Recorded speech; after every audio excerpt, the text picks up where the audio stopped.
নিজেকে সুখী দেখানো খুব সহজ, কিন্তু মনের ভেতরে আমরা কজন সত্যিই সুখী? পৃথিবীটা এমন একটা মঞ্চ যেখানে প্রতিদিন আমরা নিজেকে সুখী দেখিয়ে চলি। মুখে এক হাসি, কিন্তু মনের গভীরে অজস্র অশান্তি লুকিয়ে থাকে। বাইরে থেকে দেখে কেউ বুঝতেই পারে না ভেতরে কতটা অন্ধকার জমা হয়ে আছে। কারণ আমরা জানি নিজেকে দুঃখী দেখালে সবাই প্রশ্ন করবে, কিন্তু দুঃখের আসল কারণ কেউ শোনার ধৈর্য রাখে না।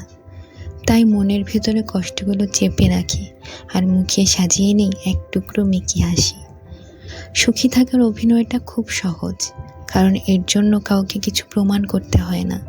চোখে মুখে একটা হাসি নিয়ে বেরিয়ে পড়লেই সবাই ধরে নেয়, ও সে তো ভালো আছে। কিন্তু এই বাহ্যিক হাসির আড়ালে যে এক গভীর শূন্যতা আছে, সেটা বুঝতে পারে কজন? জীবনের নানা সমস্যার ভেতর দিয়ে চলতে গিয়ে কখনো কখনো মনের ভেতরের কষ্টগুলো এমনভাবে জমা হয় যে কাউকে বলতে পারি না, কারণ জানি সবাই বুঝবে না। মনের কষ্ট বলে বোঝানো যায় না। মনে যা আছে তা সবাইকে বলা যায় না, কারণ সবাই শোনে না।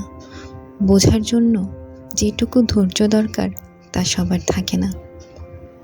কেউ কারো মনের ভেতরে ঢুকে দেখতে পায় না, তাই আমরা যতই হাসি কেউ জানে না সেই হাসির আড়ালে কতটা দুঃখ লুকিয়ে আছে। আমরা কেউই চাই না আমাদের কষ্টগুলোকে প্রকাশ করে অন্যদের দুঃখী করি। মানুষ দুঃখকে সহজে মেনে নেয় না, কারণ মানুষ তো চায় সুখী মুখ দেখতে। তাই আমরা মুখে হাসি রেখে দুঃখ ঢেকে ফেলি। ভেতরে যেটুকু কান্না তা নিজের মধ্যেই সীমাবদ্ধ রাখি। কিন্তু দুঃখ লুকোনোর যেমন সহজ নয়, কাউকে বলা তার থেকেও কঠিন, কারণ সবাই তো বোঝে না। আমরা যারা সত্যিই ভেতরে কষ্টে আছি তারা জানি মনের কথা খুলে বলার মতো মানুষ খুব কমই থাকে জীবনে। কেউ বলে না কারণ তারা ভয় পায়, কেউ যদি বুঝতে না পারে, আর কেউ বলে না কারণ তারা জানে বললেও কোনো লাভ নেই, মানুষ ব্যস্ত।